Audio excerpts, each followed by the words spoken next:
जेक्यून किमदान को एक बार फिर कॉल करता है। किमदान कॉल रिसीव नहीं कर पाता है फिर से, क्योंकि हम देखते हैं कि किमदान सो रहा होता है।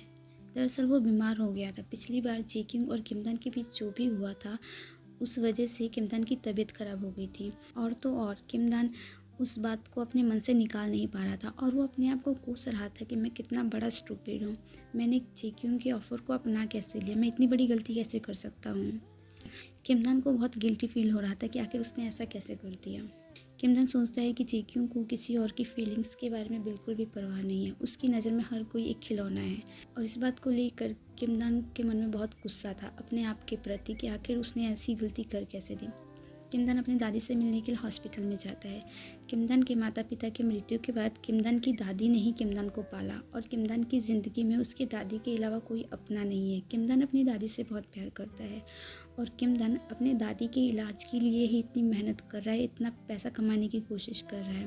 और जो उसने लोन लिया है वो भी अपनी दादी के इलाज के लिए ही लिया है, क्योंकि वो किसी भी हालत में अपनी दादी को नहीं खोना चाहता, क्योंकि अपने के नाम पे सिर्फ उसकी दादी है उसकी ज़िंदगी में।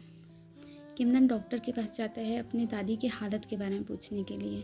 डॉक्टर उसे बताती हैं कि तुम्हारी दादी का जो हाल है वो दिन ब दिन ख़राब होता जा रहा है, वो सुधर नहीं रहा है और ये जो दवाइयाँ हैं तुम्हारी दादी पे उतना असर नहीं कर रही हैं। अगर तुम्हारी दादी के हाल में सुधार लाना है तो हमें नई दवाइयाँ लानी होंगी। और डॉक्टर बताती हैं कि जो नई दवाइयाँ हैं वो काफ़ी महंगी हैं, इसके लिए बहुत सारा पैसा चाहिए। किमदान डॉक्टर को विश्वास दिलाते हुए कहता है कि आप ट्रीटमेंट का तैयारी करिए, इन दवाइयों के लिए पैसा मैं ज़रूर इकट्ठा कर लूँगा। किमदान डॉक्टर के कैबिन से बाहर आने के बाद फिर से इन्हीं ख्यालों में खो जाता है और वो सोचता है कि मैं कैसे इतना सारा पैसा इकट्ठा कर पाऊँगा, क्योंकि वो जो मर्जी काम कर ले वो बहुत ज़्यादा पैसा नहीं इकट्ठा कर पा रहा था।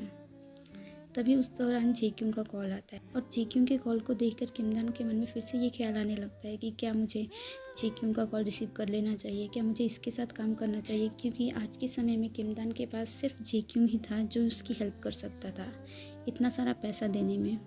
आगे देखते हैं जेक्यून अपने अपार्टमेंट में था, किमदान के बारे में ही सोच रहा था। तभी उसका डोरबेल रिंग होता है। वो दरवाज़ा खोलने के लिए जाता है, देखता है कि दरवाजे के बाहर किमदान था, वो भी भीगे हुए हालात में।